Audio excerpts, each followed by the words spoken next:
Subscribe करें और bell दबाएं ताकि कोई खबर रह न जाए।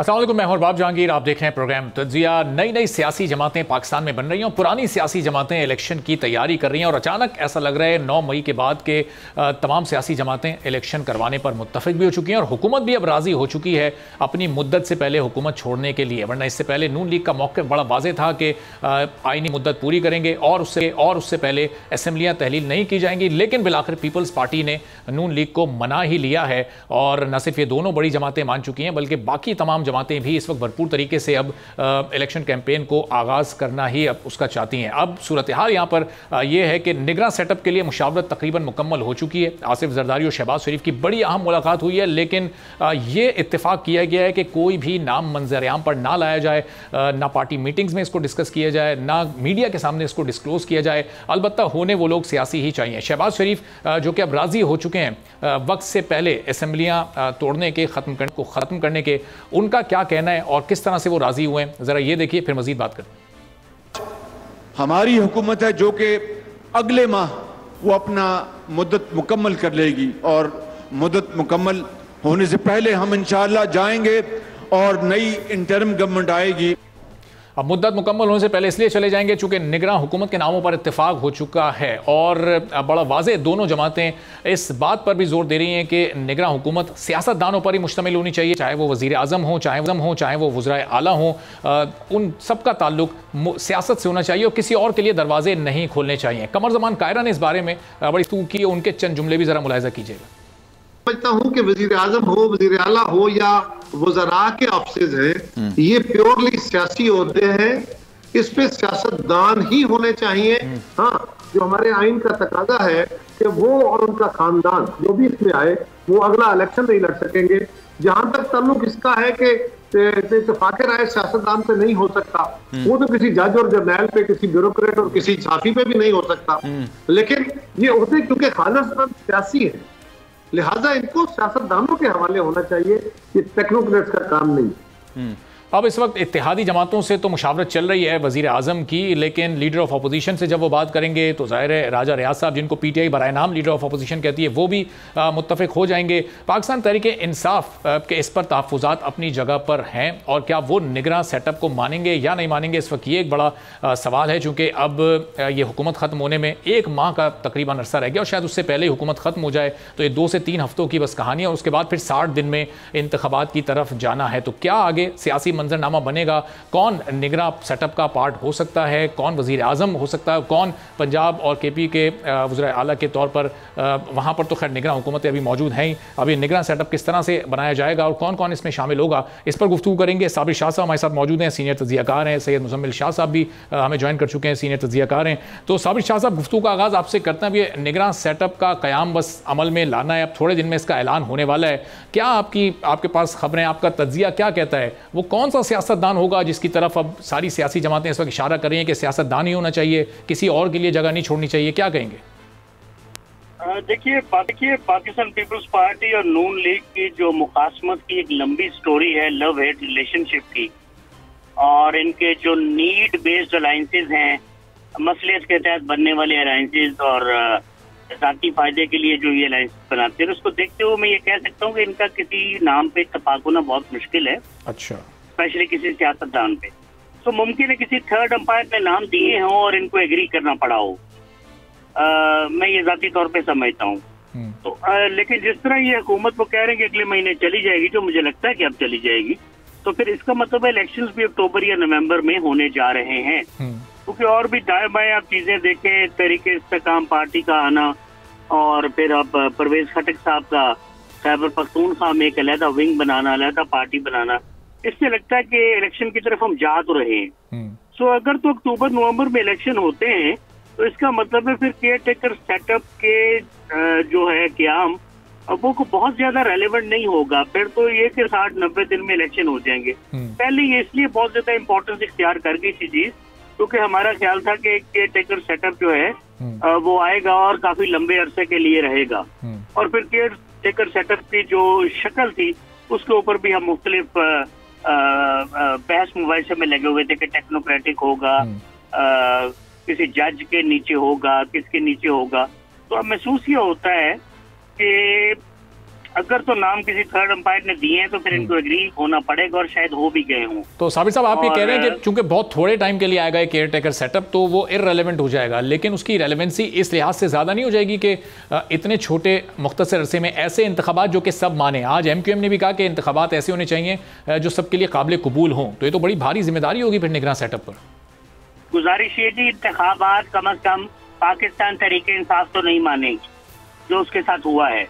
इसी तरह पिछले इंतखाबात और उससे पिछले इंतखाबात, अगर आप पूरी हिस्ट्री देखें, कभी मुस्लिम लीग नून ने नहीं माने, कभी जरदारी साहब ने कहा कि ये तो आरओ का इलेक्शन है रिटर्निंग ऑफिसर्स का, तो पाकिस्तान तरीके इंसाफ तो नहीं मानेगी।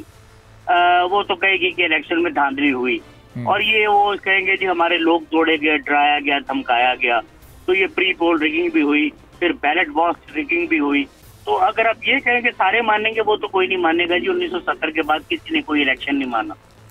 तो ये इस बात पे तो मैं जाती तौर पे बिल्कुल कन्विंस हूँ कि इस तरह का इलेक्शन तो कोई नहीं मानेगा। हाँ, इमरान खान को इलेक्शन लड़ने की इजाजत दी जाए, इन 60 या 90 दिनों में उनको गिरफ्तार करके उनका ट्रायल ना किया जाए या डिस्क्वालीफाई ना किया जाए, तो चलिए जितना नुकसान होना था हो गया। पाकिस्तान तरीके इंसाफ का आइंदा अगर किसी पार्टी वर्कर को नहीं डराया धमकाया जाता और इलेक्शन लड़ने की इजाजत दी जाती है और 70% भी फेयर हो जाते हैं, तो मेरा ख्याल है कि बहुत इंटरेस्टिंग सिचुएशन होगी। और पाकिस्तान तरीके इंसाफ एक फॉर्मिडेबल नाम है, हम इसको इस तरह रूल आउट नहीं कर सकते। और ये मैं आपको बताऊं, मैं बार बार कह रहा हूँ मुख्तलिफ टेलीविजन प्रोग्राम से, ये पाकिस्तान आर्मी के लिए बहुत जरूरी है, क्योंकि हमने ये देखा है कि उनके खिलाफ भी बहुत प्रोपेगेंडा हुआ, पाकिस्तान तरीके इंसाफ के अकाउंट से हुआ और बहुत ज्यादा गुफ्तगू हुई। तो अगर फर्ज कीजिए कि अवाम का एक बड़ा हिस्सा पाकिस्तान तरीके इंसाफ के साथ था या है, तो मेरा ख्याल है कि उनकी नजर में अपना इमेज को रिवाइव करने के लिए बहुत जरूरी है कि काफी हद तक फेयर इलेक्शन करवा दिए जाएं। और मैं जाती तौर पे समझता हूँ कि अगर मैं शजरा नस्ब देखूँ आर्मी चीफ साहब का, सैयद आसिम मुनीर साहब का, तो बड़ा स्ट्रॉन्ग है। और सिर्फ इस बात पे उनको हम ये कहें कि जी उन्होंने जो कि पाकिस्तान, उनके दौर में पाकिस्तान तरीके इंसाफ के साथ ये हुआ, तो ये बहुत ज्यादती होगी, क्योंकि बाजवा साहब कभी इमरान के हीरो थे और कभी वो इमरान के विलन बन गए। तो ये इसी तरह नवाज शरीफ साहब की स्टोरी है, जरदारी साहब की स्टोरी है। आप कह रहे हैं कि 70% भी अगर ये कामयाब हो गए फेयर इलेक्शन कराने में, तो ये भी बड़ी बात होगी। आपकी तरफ मैं वापस आता हूँ, जरा मुजम्मिल को भी गुफ्तगू में शामिल करते हैं। मुजम्मिल साहब, ये फरमाइएगा कि अब निगरान सेटअप के लिए पीपल्स पार्टी ये चाहती है कोई सियासतदान हो, और नून लीग को इसके लिए उसको मनाना पड़ रहा है, तो क्या नून लीग के जहनों में कोई और नाम होगा, किसी और के सर ये हुमा वो बिठाना चाहते थे, क्या समझते हैं आप? देखिए, मेरा ख्याल है मसला जो है वो नून लीग और पीपल्स पार्टी से अब आगे बढ़ चुका है। इन दोनों का कंसेंसस तो हो सकता है किसी नाम के ऊपर, लेकिन प्रॉब्लम यह है कि इन दोनों के अलावा अगर कहीं और से नाम दिया जाता है तो उस पर कंसेंसस नहीं होगा। उसकी वजह यह है कि ये समझते हैं कि अगर कोई टेक्नोक्रेट का नाम जो है कबूल करने पे हमें कन्विंस किया जाए तो फिर ये इंटरिम गवर्नमेंट जो है वो लंबी भी हो सकती है, जिससे हमें नुकसान पहुंच सकता है अगर इस साल इलेक्शन होते ही नहीं है, और उसका यकीनन कोई कॉन्स्टिट्यूशनल जवाज़ मौजूद नहीं है। लेकिन पाकिस्तान में आपको पता है कि आइनी जवाज़ के बग़ैर भी बहुत से काम कर लिए जाते हैं, और यही उनको भी ख़दशा है। तो असल मसला जो है वो इस वक्त ये है कि कोई और क़ुव्वत कहीं और से नाम जो आ रहे हैं उनको कबूल करने से इनकार भी करना है और साथ साथ अपना केस भी फ़ाइट करना है। तो बड़ा चैलेंज ये है। जहाँ तक बात है पाकिस्तान तहरीक इंसाफ की, जो आपने अपने इंट्रो में भी कहा कि वो इस पर गिला कर सकते हैं, और साथ साथ ये भी कि शाह महमूद साहब के जो बयानात हैं कि 2 बड़ी पार्टियाँ मुल्क के फ़ैसले कर ली हैं, तो उनसे सवाल ये होना चाहिए कि आपको किसने कहा था कि अपने मैंडेट को ठोकर मार के आप असम्बली से बाहर निकल आएँ? अपने हाथों से आपने जो है वो पॉलिटिकल सुसाइड किया है, आपने पार्लियामान के फ्लोर को खाली छोड़ा, आपने अपोजिशन को ये स्पेस दी कि वो आकर आपका वैक्यूम फिल कर लें। इसके बाद में आप सूबाई असम्बलियों से भी निकल गए। एक पॉलिटिशियन के लिए सबसे मज़ाक़ा खेज़ चीज़ ये होती है कि उसको इक़्तिदार से ही हटा दिया जाए और अपनी मर्ज़ी से, वो भी कहीं और से नहीं। तो जिस तरह से पार्लियामान से इन्होंने एग्ज़िट किया, बेशक अपने अंदर से आवाज़ें उठती रहीं तहरीक इंसाफ के, लेकिन नहीं सुना गया चेयरमैन तहरीक इंसाफ की तरफ से। इसके बाद जब मुज़ाकरात का अमल शुरू हुआ PDM से, तब हम देख रहे थे कि अक्टूबर की तारीख सामने आ रही थी, उस पर भी डिसएग्री किया। तो अब अगर बजाते ख़ुद आपने अपने हाथ काट लिए हैं और उसके बाद 2 पार्टियां बैठ के ये फ़ैसला कर रही हैं कि अगला नाम कौन सा होगा निगरान वज़ीर आज़म के लिए, तो फिर अब आपका गिला करना या फिर कंप्लेन करना बनता नहीं है, because you have done this to yourself. खुद किया आपने, ये किसी और ने आकर नहीं आपको कहा। दूसरी चीज़ ये है कि ये जो सारी हम इंस्टेबिलिटी देख रहे हैं इस वक्त, अब इसमें कंसेंसस जो था वो मरदमशुमारी के हवाले से भी इम्पॉर्टेंट था, और उस पर हमने देख लिया कि जिस तरह से नून लीग और पीपल्स पार्टी दोनों ने ये बात की है कि पुरानी मरदमशुमारी के अकॉर्डिंगली इलेक्शन की जो है वो कंडक्ट किए जाएंगे, तो वो एक बड़ा कंसेंसस है। लेकिन MQM का जो आपने जिक्र किया ना कि वो भी कह रहे हैं कि इंतखाबात शफाफ होने चाहिए। MQM की कोई जो ओपिनियन है वो इस वक्त मैटर इसलिए नहीं करती कि उनका वो वोट बैंक नहीं है, उनका वो इन्फ्लुएंस नहीं है कराची के अंदर, और इसके साथ साथ वो पुरानी मरदमशुमारी को रिजेक्ट भी अगर कर रहे हैं तब भी इलेक्शन हो जाएगा।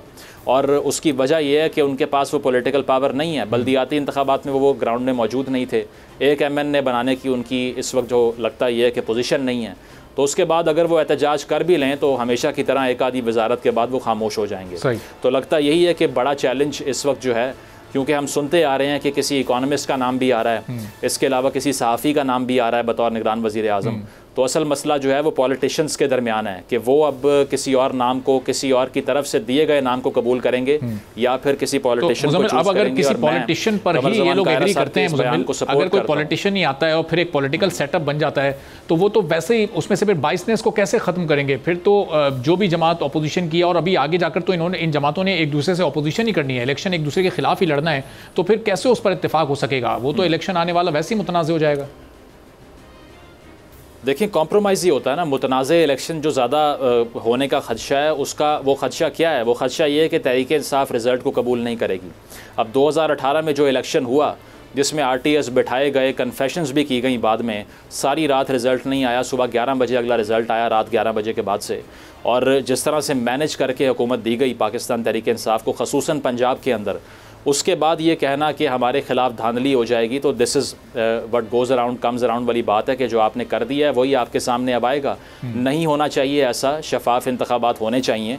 लेकिन जो इसाक़ खाकवानी साहब बात कर रहे हैं कि इंतखाबात बर वक्त हो भी जाएँ तब भी मसले का हल निकलेगा नहीं, स्टेबिलिटी नहीं आएगी, उसमें किसी हद तक रीज़न लगती है। उसकी वजह यह है कि कोई भी ऐसा रिज़ल्ट जिसमें पाकिस्तान तहरीक इंसाफ लूजिंग एंड पे हो, उसको वो कभी कबूल नहीं करते। ये तारीख़ बताती है। 10-15 साल से धरने दे के, सड़कें ब्लॉक करके, इस्लामाबाद का लॉकडाउन करके, मईशत को नुकसान पहुंचा दिया, सब कुछ कर दिया।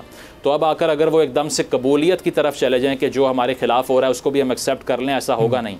उनका स्टाइल ऑफ पॉलिटिक्स जो है वो बड़ा कन्फ्रंटेशनल है, वो कभी भी डिफीट को एक्सेप्ट नहीं करते, और वो हर उस रिज़ल्ट के ख़िलाफ़ हैं जो उनके हक़ में ना आए।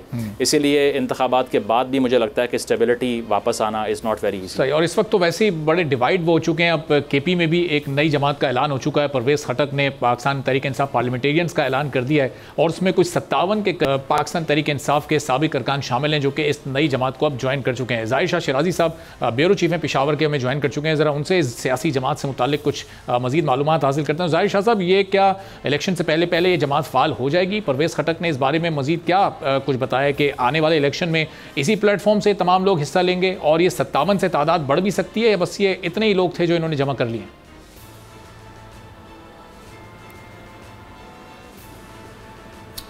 देखिए, मेरे ख्याल में परवेज़ खटक साहब इंतज़ार करते रहें कि कब उनके साथ उनकी फ्यूचर के हवाले से फ़ैसला होता है। और जब उन्हें पार्टी से निकाला गया तो उसके 2-4 दिनों के बाद उन्होंने बाकायदा जमात का ऐलान किया है, और पाकिस्तान तहरीक इंसाफ पार्लियामेंटेरियंस आप उसको कह रहे हैं। तो ये मेरे ख्याल में उसी तर्ज की जमात होगी जैसे PPP पार्लियामेंटेरियंस थी। और इस वक्त अगर सूरत हाल को देखा जाए, मेरे ख्याल में परवेज़ खटक साहब खुद भी शायद इतने सेटिस्फाइड नहीं थे, क्योंकि आज जो प्रिलिमिनरी मीटिंग हुई उसके अंदर उनका दावा तो ज़रूर था कि 50-60 लोग आए हैं, लेकिन उसमें कुछ ऐसे लोग भी हैं कि जो शायद सिर्फ जायज़ा लेने आए हैं कि परवेज़ खटक साहब कितने ताकतवर हो सकते हैं। इस वक्त अगर जो बड़े नाम लें, उनमें एक तो जो वज़ीर आला खैबर पख्तूनख्वा थे महमूद खान साहब, और इश्तियाक उर्मट जो साबिक वज़ीर थे इमरान खान साहब की, और की लोगों में शामिल थे, वो इस जमात के अंदर आए। बाकी कुछ ऐसे पार्लियामेंटेरियन भी हैं जो कि या तो PTI उनको डिच कर चुकी थी या उनको पार्टी टिकट नहीं मिल रहे थे, तो आज ज़्यादातर तादाद उन लोगों की भी थी। कुछ परवेज़ खटक साहब के अपने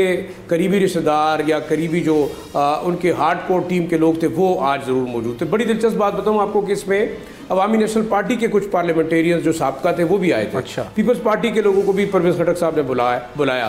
लेकिन एक चीज़ ज़रूर वाज़ेह है कि जो PDM की इस वक्त केयर टेकर हुकूमत है KP के अंदर, इनडायरेक्टली हम कह सकते हैं क्योंकि तमाम जमातें उसके अंदर शामिल है, शायद उनका यही टाइम है जो कि PDM शायद इस सूबे के अंदर हुकूमत करेगी। नेक्स्ट फेज़ अगेन नज़र आता है कि जो तहरीक इंसाफ के डेजिडेंट्स हैं परवेज़ खटक के अंडर, वो शायद एक बड़ी जमात की शक्ल में सामने आएंगे। जिस तरीके से परवेज़ खटक साहब की सियासत है और जिस तरीके से ये मकासद परवेज़ खटक के आपको क्या नजर आ रहा है? क्योंकि जहांगीर तरीन साहब की जानिब से भी उनको अप्रोच किया गया था और बड़े ओहदे भी उनको ऑफर किए गए थे, वहां पर उनकी नई बात बन सकी, फिर अब इस सियासी जमात का ऐलान उन्होंने किया, तो उनका बेसिक इस वक्त मकसद क्या है? चूंकि केपी में तो पहले उनको बड़े चैलेंज दरपेश होंगे और बाकी सारी सियासी जमातों से जिस तरह उनके साथ उनको इलेक्शन कम्पीट करना पड़ेगा।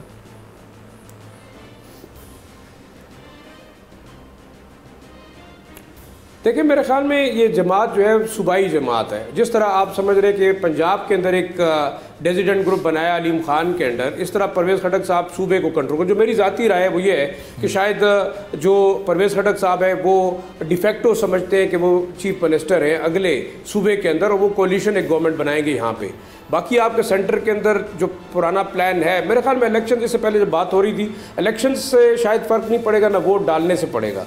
अगर आप ऑब्जेक्टिव बात करना चाहते हैं तो everything is engineered and planned कि आपने सेंटर में किसको गवर्नमेंट देनी है, आपने सिंध में किसको देनी है और आपने पंजाब में किसको देनी है। तो परवेज़ खटक एक स्ट्रॉन्ग कैंडिडेट है, वो केपी के अंदर हुकूमत करने वाले। अब देखना ये होगा क्या मौलाना साहब कल उनके साथ अलायंस में जाते हैं, क्या ANP उनके साथ अलायंस में जाती है, पीपल्स पार्टी जाती है या नहीं जाती। और एक ग्रुप देखिए बड़ा इंपॉर्टेंट क्या है, इमरान खान की PTI के कुछ लोग अभी भी नहीं है, जिनमें शहराम खान तरक्की, इसके अलावा मर्दान से आप आतिफ खान को देख लें, वो नहीं है। साबिक जो वज़ीर ख़जाना थे तैमूर झगड़ा, कामरान बंगश जो एक साबिक और वज़ीर थे, अभी तक हमने नहीं देखा कि असद कैसर यहाँ आएंगे या नहीं आएंगे।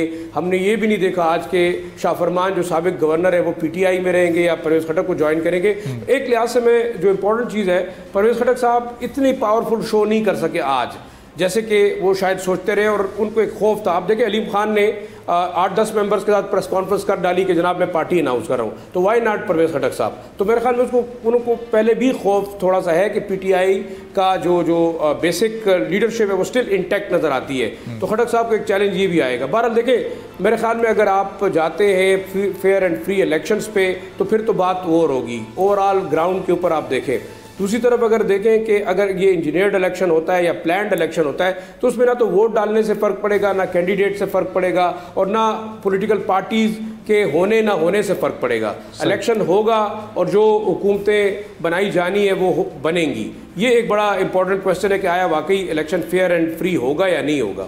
सही, ज़ाहिर ये तो अपनी जगह पर एक बड़ा सवाल है। साबिर शाह साहब, ये जो जमातें पंजाब में इस्तेहकाम पार्टी और ये PTI पार्लियामेंटेरियंस KP में जिस तरह से बनी है, क्या आप समझते हैं ये जमातें किसके वोट बैंक को नुकसान पहुंचाएंगी? ये PDM जमातों के लिए भी एक थ्रेट है या फिर ऐसे पाकिस्तान तहरीक इंसाफ को इसका नुकसान होने जा रहा है? आपने 2002 का इलेक्शन देखा था, PMLQ एक पार्टी बनाई गई थी, किंग्स पार्टी, तो सब मजाक उड़ा रहे थे। बाद में पता लगा कि वज़ीर आज़म भी उनका ही आया और कुछ वज़ीर आला भी उनके ही आए। So please do not discount any kings party और any pressure group here. Aleem Khan का बहुत ज्यादा स्ट्रॉन्ग होल्ड है एस्टैब्लिशमेंट के अंदर and he has been hard done by Pakistan Tehreek Insaf. अच्छे कैंडिडेट है चीफ मिनिस्टर के, उल्टा उन्हें नैब में भेज दिया गया 90 दिन के लिए और चुन के एक ऐसे आदमी को लगाया गया कि जिसका कोई जोड़ नहीं था।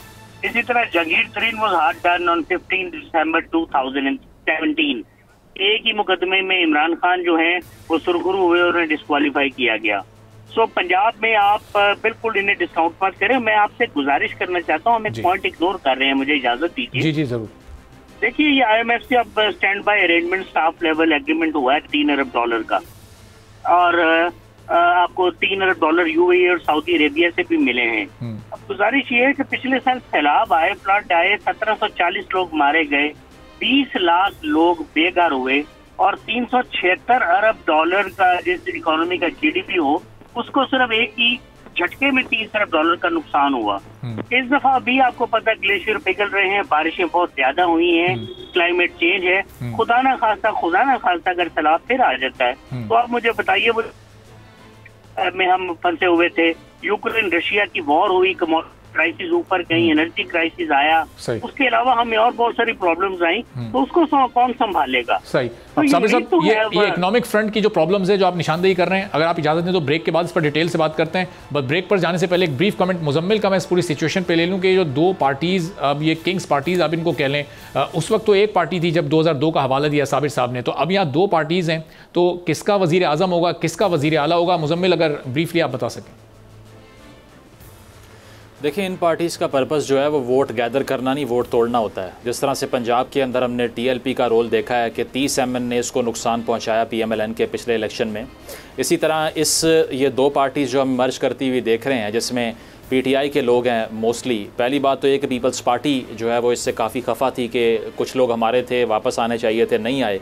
लेकिन ये डिसाइडर का रोल तब प्ले करती हैं और इम्पॉर्टेंट हो जाती हैं जब हंग पार्लियामेंट हो, यानी कि अगर वोट बहुत डिवाइड हो जाए और डिसइंटीग्रेट हो जाए तो उसके बाद छोटी पार्टी भी जो फैसला करती है वो किंग मेकर का फैसला बन जाता है। ठीक है, तो इसीलिए कोई बड़ा वोट बैंक ये गैदर नहीं कर सकते, लेकिन वोट तोड़ने में जरूर कामयाब हो जाएंगे। ठीक है, एक ब्रेक यहाँ पर ले रहे हैं। बहुत शुक्रिया, हमारे साथ मौजूद थे ज़ाहिर शाह साहब और साबित शाह साहब हमारे साथ मौजूद हैं। एक ब्रेक के बाद जब वापस आएंगे तो ज़ाहिर शाह साहब से भी इसी पॉइंट पर उनकी राय लेंगे, मजीद मौजूदात पर भी बात करेंगे एक ब्रेक के बाद।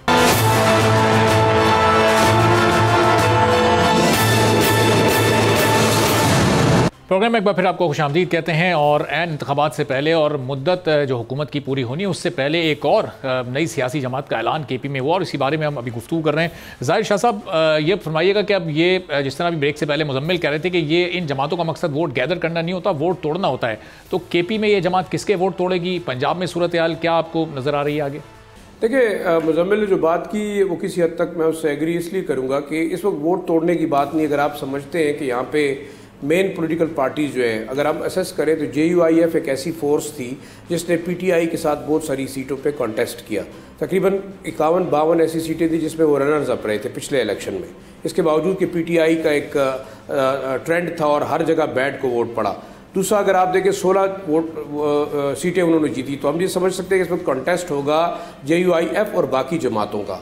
दूसरा, इस वक्त देखिए PDM के अंदर जो जमातें हैं वो आपस में लड़ रही हैं और बड़ी बदकिस्मती की बात है कि केयर टेकर सेटअप जो KP के अंदर इंस्टॉल किया गया पिछले 4-5-6 महीने से, उसमें देखिए ओपनली पॉलिटिकल पार्टीज मान रही हैं कि इनके मिनिस्टर्स इस PDM के केयर टेकर सेटअप के अंदर मौजूद है। अवामी नेशनल पार्टी के 3 वज़रा हैं, पीपल्स पार्टी के 3 हैं और इस तरह 18 के करीब जो JUIF के हैं और साथ साथ गवर्नर जो है वो JUIF का है। तो ओवरऑल देखा जाए तो इस वक्त डिफेक्टो हुकूमत PDM की यहाँ भी, इसको आप केयर टेकर सेटअप नहीं कह सकते।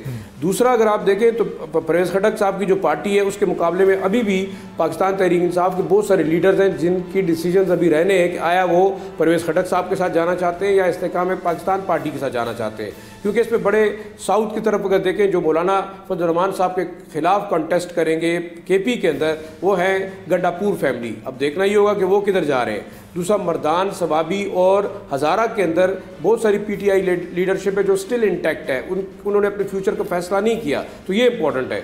अब देखना ही होगा कि PTI प्लस PTI पार्लियामेंटेरियंस ये एक कुव्वत हो सकती है जो कि कंटेस्ट करेगी JUIF, अवामी नेशनल पार्टी, पीपल्स पार्टी और PMLN मेरे ख्याल में इतनी ताकतवर KP के अंदर कभी नहीं रही और अभी भी नहीं है। अवामी नेशनल पार्टी पिछले इलेक्शन के अंदर विप आउट हुई और अभी भी सिवाय 1-2 डिस्ट्रिक्ट के मुझे नहीं लगता कि वो कोई परफॉर्म करेगी, क्योंकि उसके कंटेस्टेंट्स JUIF भी होंगे, परवेज़ खटक की पार्टी भी होगी और साथ साथ PTI के साबका जो लोग थे असम्बलीज़ के अंदर वो होंगे। दूसरी तरफ अगर आप पंजाब की बात कर रहे हैं तो देखिए, मेरी जो ज़ाती राय वो ये है कि आप पंजाब के अंदर एक और सेटअप चाह रहे हैं जो कि लोकल सेटअप होगा।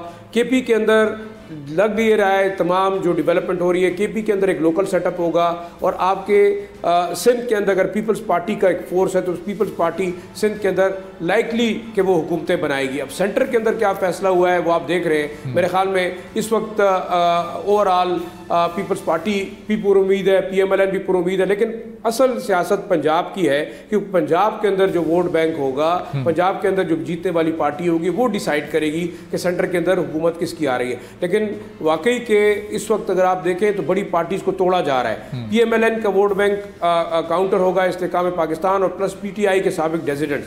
पीपल्स पार्टी अपना शेयर मांग रही है। हमारे सूबे के अंदर ओवरऑल देखा जाए तो यही सिचुएशन रहेगी और यहाँ एक हंग किस्म की पार्लियामेंट्स होंगी, दोनों असम्बलीज जो हैं KP की भी और पंजाब की भी। बलूचिस्तान के अंदर आप देख रहे हैं कि एक ख़ास पार्टी है, मे बी इट्स लाइकली कि वो दोबारा वो इलेक्शन जीते, बाप पार्टी है प्लस JUIF है प्लस लोकल कोलिशंस है। और सिंध मुझे ये लगता है कि पीपल्स पार्टी होपफुल है कि जो इस वक्त वो यूटिलाइज कर रही है अपनी पोजीशन को, फेडरल गवर्नमेंट को प्लस प्रोविंशियल गवर्नमेंट को, कि वो बनाएगी हुकूमत सिंध के अंदर। अब रह गया आपके पास, अगर वही चीज़ है, अगर फेयर इलेक्शन होता है तो सेंटर के अंदर कौन आएगा, ये एक बड़ा सवाल है।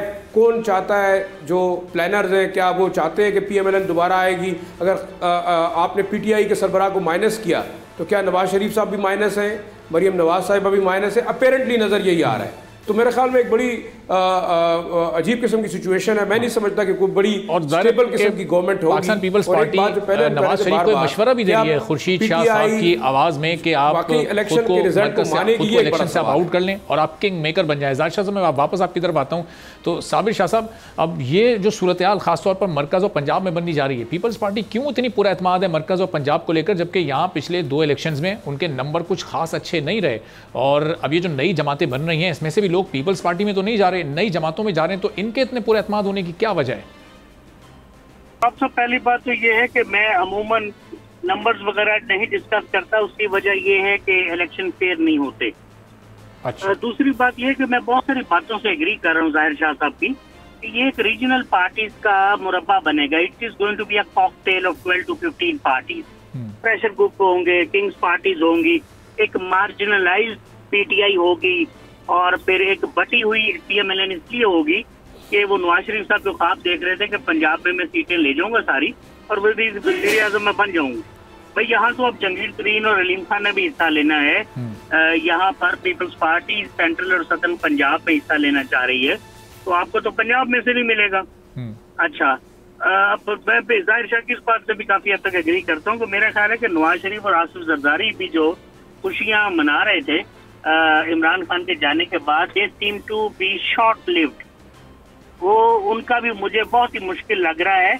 और ये भी आपको बताऊं कि इमारत बनाने वाले जो हाथ होते हैं पाकिस्तान में, मेरा ख्याल है चीजें उनकी भी काबू से बाहर हैं। इतनी कॉकटेल को कौन संभालेगा यार? ये तो बड़ा मुश्किल काम हो जाएगा। तो ये तो पॉलिटिकल इंस्टेबिलिटी की तरफ चले जाएंगे। जी साबिर शाह साहब, आप कह रहे हैं कि कौन संभालेगा? ये चलेंगे कैसे और कितना अरसे तक फिर ये चल सकेंगे जब इतने सारे लोग एक साथ होंगे और इतने सारे उनके मफादात भी जुड़े हुए होंगे? तो कितना लंबा अरसा चल सकेगी फिर इस तरह की हुकूमत? यही मैं आपसे अर्ज कर रहा हूँ ना, जब स्प्लिटेड ग्रुप बनते हैं तो फिर बहुत सारे लीडर सामने आ जाते हैं। अब मैंने इसलिए पिछले आपके सवाल में, पिछले सेगमेंट में मैंने जानबूझ के मैंने बात मोड़ी और मैं इकोनॉमी की तरफ गया कि जब तक इलेक्शन हो रहे होंगे आपको पता कि इकोनॉमी की एक खास शक्ल सामने आ रही होगी। इंडस्ट्री तो लग नहीं रही, तो फिर एक्सपोर्ट सरप्लस कैसे आएगा? रेमिटेंसेस कम हो सकती हैं। दुनिया भर के वाक़ियात पे भी नजर रखनी है। यहाँ पाकिस्तान आर्मी और एस्टेब्लिशमेंट की प्रायोरिटीज को भी हमने देखना है। कुछ अल्लाह ताला की तरफ से भी इवेंट्स हो जाते हैं। तो जो इंसानी कैलकुलेशन हम करके बैठे हैं, बस इतनी मैं कर सकता हूँ कि किंग्स पार्टीज, प्रेशर ग्रुप्स और मार्जिनलाइज्ड नेशनल पार्टीज के होते हुए चूं चूं का मुरब्बा होगा। और आप हैरान हो जाएंगे जब इलेक्शन होगा कि प्राइम मिनिस्टर जो है वो एक, मुझे तो लगता है काफी हद तक अननोन फेस होगा, चाहे वो किसी पॉलिटिकल पार्टी से उसका ताल्लुक क्यों ना हो। मोहम्मद खान जुनेजो टाइप को नाम होगा, इस तरह का कोई नाम होगा। मुझे नहीं लग रहा कि बड़े प्लेयर्स जो है इनको बारी मिलेगी। तो इस किस्म की पोजीशन बन रही है। और जो नवाज शरीफ और आसिफ जरदारी की दोस्ती है, ये कब तक कायम रहती है? उस सीट एडजस्टमेंट करना चाह रहे हैं जरदारी साहब कि हमें कोई एडजस्टमेंट कराएं। नवाज शरीफ साहब कह रहे हैं हमें सिंध में कोई चीजें दें। तो किस तरह मानेंगे ये? कहीं ना कहीं जाकर तो ये दोस्ती टूटती है भाई। सही। तो फिर क्या बनेगा? जमात इस्लामी को कभी भी आप डिस्काउंट न करें। It is perform very well in the recent Karachi local bodies election. और शायद अगर इंसाफ होता तो मुमकिन है मेयर की सीट ले जाते। This was surprising for me. और मैं समझता हूँ कि मतलब सिंध की पॉलिटिक्स के हद तक, कराची की पॉलिटिक्स की हद तक अब जमात इस्लामी को डिस्काउंट न करें। वो सीट जीते ना जीते, किसी को भी हरवाने या जिताने की ताकत रखते हैं वो इस वक्त। ये उनकी खैबर पख्तूनख्वा में भी पोजीशन बेहतर होगी, क्योंकि मौलाना साहब ने और उनके बेटे ने काफी सीटें, काफी अच्छी अमरात वगैरह भी ली हैं। गंडापुर वगैरह भी गुस्से में है और बहुत सारी फोर्सेज हैं। So you never know what is going to happen. मतलब किस तरह होगा ये सारा कुछ? मैं तो खुद कागज पेंसिल लेके बैठा हूँ। I can not figure out कौन सी पार्टी 170 सीटें ले जाएगी इतनी बड़ी कोएलिशन बना के। प्राइम मिनिस्टर जो उस पर कंसेंसस हो जाएगा, I have my doubt sir. मुझे काफी ज्यादा सस्पिशंस है। इसी वजह से मैं कह रहा हूँ कि मुझे इलेक्शन होने के चांस 80% तो नजर आते हैं इस साल। फिर शायद 20% नजर नहीं आते कि इसी वजह से डिले भी हो सकती है। अच्छा, 20% पे अभी भी आपको डाउट है। फखर रहमान साहब भी तजवाइन कर चुके हैं, उनको भी जरा गुफ्तगू में शामिल करते हैं। फखर साहब, ये साबिर शाह साहब को इस वक्त 20% डाउट है इलेक्शंस पर, 80% वो कह रहे हैं कि इलेक्शन हो जाएंगे। अगर तो होते हैं तो साफ शफाफ होने की क्या गारंटी है? और फिर जो ये इस वक्त इतनी ज़्यादा सियासी जमातें आप सभी तैयारी कर रहे हैं इलेक्शन की, फिर ये किस तरह से आप सूरत हाल मरकज़ में और पंजाब में बनती देख रहे हैं? देखें, साबिर साहब बड़े सीनियर जर्नलिस्ट हैं और उनकी जो राय है वो काबिल एहतराम है, उसको मुस्तरद नहीं किया जा सकता। मैं उनसे इत्तफाक करता हूँ। कभी आपने देखा होगा कि वो किसी सियासी जमात का जो है ना यौम तासीस होता है और केक काटते हैं और फिर अचानक उसके ऊपर इस तरह हल्ला बोल दिया जाता है। तो ये इलेक्शंस और इसके अंदर जो मैंडेट है ये भी कुछ इसी तरह का केक ही लग रहा है, जिसके ऊपर इतने सारे लोग जो हैं बरसने के लिए तैयार हैं और किसके हाथ में क्या आएगा।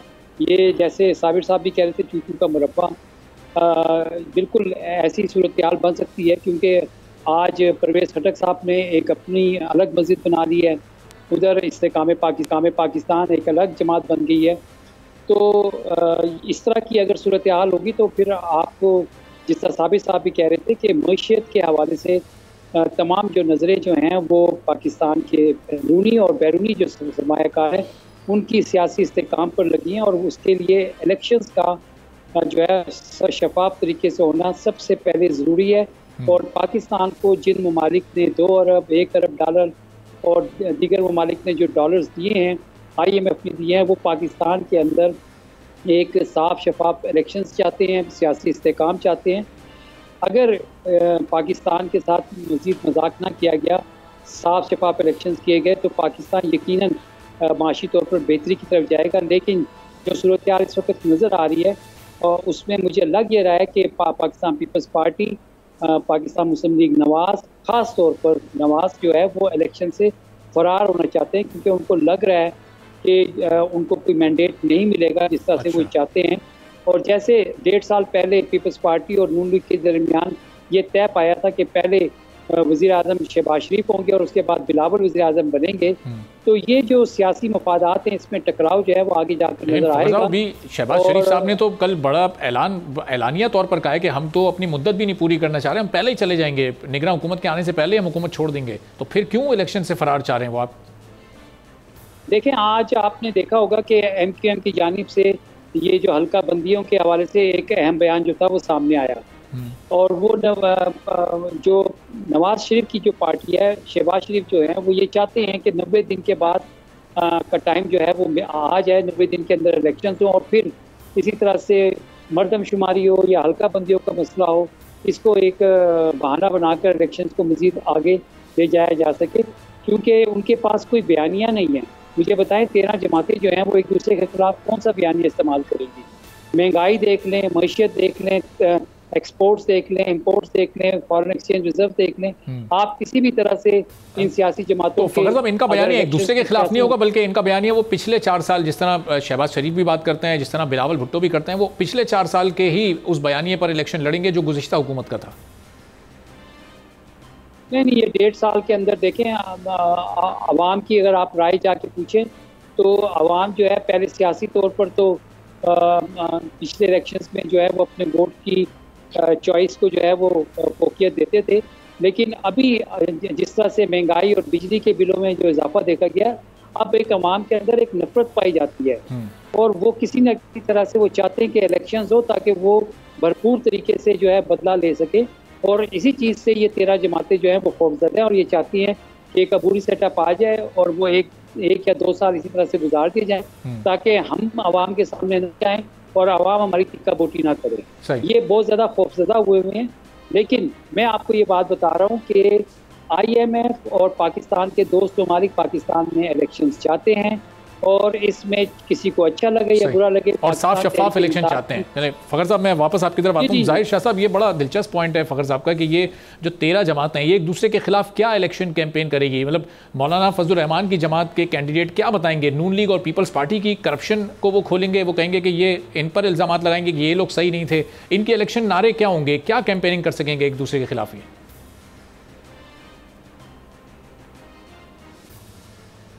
देखिए, मेरे ख्याल में इस वक्त आप समझ लें कि एक जमात थी जो बरसर इक़्तिदार थी, PTI, उसको आपने बांध के रिंग से बाहर फेंक दिए। दूसरी जमात जब आपने इंस्टॉल की PDM की शक्ल में, उसकी हुकूमत है। और जैसे फ़खर ने कहा कि मेरे ख्याल में नैरेटिव इनके पास इसलिए भी कुछ नहीं है कि ओवरऑल इनका एक नैरेटिव था कि शायद PTI ने बहुत कुछ बुरा किया और हम आगे अच्छा कर रहे हैं। मेन चीज़ वही आ रही है, साबिर साहब बार बार एक चीज़ पे फोकस करें, वो है आपकी इकॉनमी। अगर इकोनॉमिकली डेवस्टेटेड एक मुल्क है, पहले तो आप इलेक्शन के ऊपर कितनी कॉस्ट आएगी इसको कैलकुलेट कर लें। आप क्या कर्ज लेके फिर वो इलेक्शन लड़ेंगे? दूसरा वही चीज़ है कि इस वक्त राइवल जमातें क्या होंगी, PDM की तमाम जमातें एक दूसरे के खिलाफ लड़ेंगी, क्योंकि अब तो उनको खुद भी समझ नहीं पर आ रही कि आया वो PTI के खिलाफ जो एंटी PTI नैरेटिव था वो लेके अवाम के पास कैसे जाएंगे।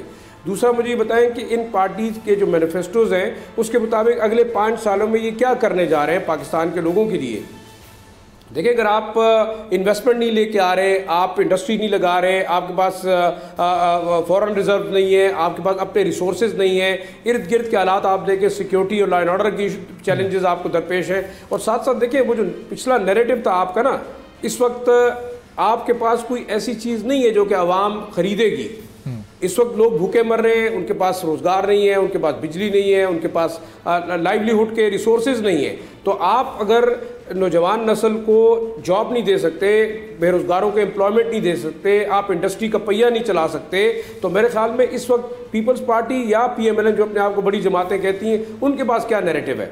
PTI तो बेशक वो जाएगी अवाम के पास सिंपैथीज लेने के लिए कि उनके साथ जुल्म हुआ, उनकी हुकूमत गिराई गई, दैट्स अनदर पॉइंट, लेकिन फिर वही रीजनल पार्टीज़ का रोल बड़ा ज़बरदस्त रहेगा। एक छोटी सी मिसाल दूंगा, आप इस वक्त देखें KP के अंदर जो care taker, so called care taker government में कहूँगा इंस्टॉल की गई है, वो तमाम की तमाम PDM की पार्टीज़ की है, और उनके दरमियान आप देख लें कि शायद किसी ऐसी कैबिनेट मीटिंग के दौरान बाकायदा हाथापाई होती है और लड़ाई किस चीज़ पे, रिसोर्सेज की डिस्ट्रीब्यूशन पे। कल आप देख रहे हैं, मैं एक TV प्रोग्राम पे देख रहा था, बड़ी बदकिस्मती की बात है कि मेन स्ट्रीम पॉलिटिकल पार्टीज की लीडरशिप ये कह रही है कि जनाब मेरे 3 मिनिस्टर हैं, उनके 5 हैं, उनके 18 हैं। बिल्कुल। और लड़ाई उनकी किस चीज़ पे है कि मिनिस्टर्स की डिप्टी कमिश्नर्स की ट्रांसफर्स, ACs की ट्रांसफर और लोकल रिसोर्सेज की डिस्ट्रीब्यूशन, फिर गाड़ियों के ऊपर आप लड़ाई कर रहे हैं। मतलब आप बदकिस्मती देखें कि वो पार्टी जो मुल्क के अंदर हुकूमत का ख्वाब देख रही है, वो लोकल लेवल पे आकर मामूली चीज़ों के ऊपर वो लड़ाई करी। तो आप वही बात है कि जब ये लोग इंस्टॉल होंगे, एक चूचों का मुरब्बा बनेगा, तो वो पाकिस्तान को इन तमाम क्राइसिस से कैसे लेके निकलेंगे। और अब इस 1.5 साल में वो कौन सी ऐसी परफॉर्मेंस है कि जो आवाम के पास लेकर जाएंगे। जाहिर शाह साहब, चूंकि वक्त थोड़ा है, आखिर में मैं चाह रहा हूँ साबिर शाह साहब भी इस पर कमेंट कर दें कि साबिर साहब, जिस तरह कल शहबाज शरीफ ये कह रहे थे कि अगर आवाम मौका दे, मियाँ नवाज शरीफ वापस आए तो वादा है कि मुल्क को तरक्की और खुशहाली की जानिब लेकर जाएंगे, तो आवाम तो ये सवाल नहीं करेगी कि भाई के वज़ीर आज़म होते हुए वापस नहीं आ रहे, तो हम कैसे मौका दें उनको। अरबाब साहब, जोसेफ स्टॉलिन ने कहा था, people who cast votes do not count, those who count votes always count। तो ये वोट गिना जाएगा तो आवाम को सवाल पूछेगी ना। यहाँ तो जोकर हैं अजीबो गरीब, 500 फुट का झंडा लहराएंगे जो 14 अगस्त वाले दिन खुशी में बिल्कुल लहराएं। इंडियन मीडिया कह रहा है कि पंजाब गवर्नमेंट की तरफ से ऐलान हुआ जिसने 20 अरब रुपया बमा इंटरेस्ट फॉरेन लोन्स का देना है अगले 2 सालों में, और 40 करोड़ रुपया खर्चा आएगा झंडा लहराने में। तो you see we are surrounded by jokers and idiots on all sides. तो मैं ये आर्मी से गुजारिश करूंगा, एस्टैब्लिशमेंट से, कम से कम इनको कहीं यार बयान देते वक्त तो सोचा करें आप क्या कर रहे हैं।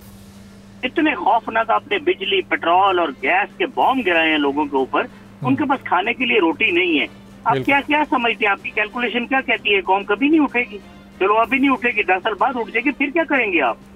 उठना तो है ना लोगों ने। You are strangulating them, you are gagging them. चलें, बहुत बहुत शुक्रिया साबिर शाह साहब, ज़ाहिर शाह शिराजी साहब, फ़खरुर रहमान साहब मौजूद थे। देखते हैं कि आने वाले इलेक्शन में कौन सी सियासी जमात कौन से बयानिए के साथ आवाम में जाती है और किस तरह से कामयाबी हासिल करती है। आज के प्रोग्राम से इजाज़त दीजिए, अल्लाह हाफ़िज़।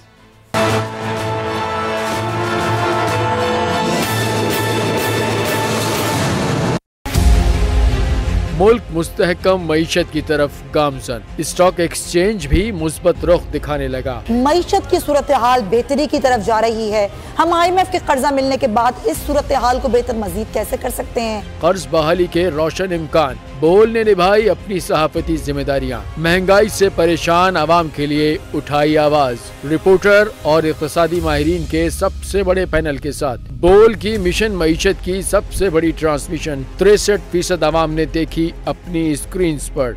अगर 21वीं सदी की हम इंडस्ट्री की कोई बात करें तो उसमें फिर इंफॉर्मेशन टेक्नोलॉजी जो है वो टॉप पर आती है। अपनी रवायात को बरकरार रखते हुए बोल अवामी मसाइल को उजागर करने में सबसे आगे। देखिए बोल की अगली ट्रांसमिशन में मोबाइल लोन ऐप का बड़ा स्कैम कैसे हुआ बेनकाब। साइबर क्राइम सर्कल रावलपिंडी की मुख्तलिफ इलाकों में कार्रवाइयां, ब्लैकमेलिंग में मुलविस ऑनलाइन लोन ऐप्स के 9 मुल्जिमान गिरफ्तार कर लिए गए हैं। अगर इस स्कैंडल से मुताल्लिक आपके पास हैं हकाइक तो बनिए बोल इन्वेस्टिगेशन का हिस्सा। आपकी शनाख्त और तमाम तर मालूमात खुफिया रखी जाएंगी, तो बस हमें ईमेल करें या व्हाट्सएप करें 0337 0310 377। सब्सक्राइब करें और बेल दबाएं ताकि कोई खबर रह न जाए।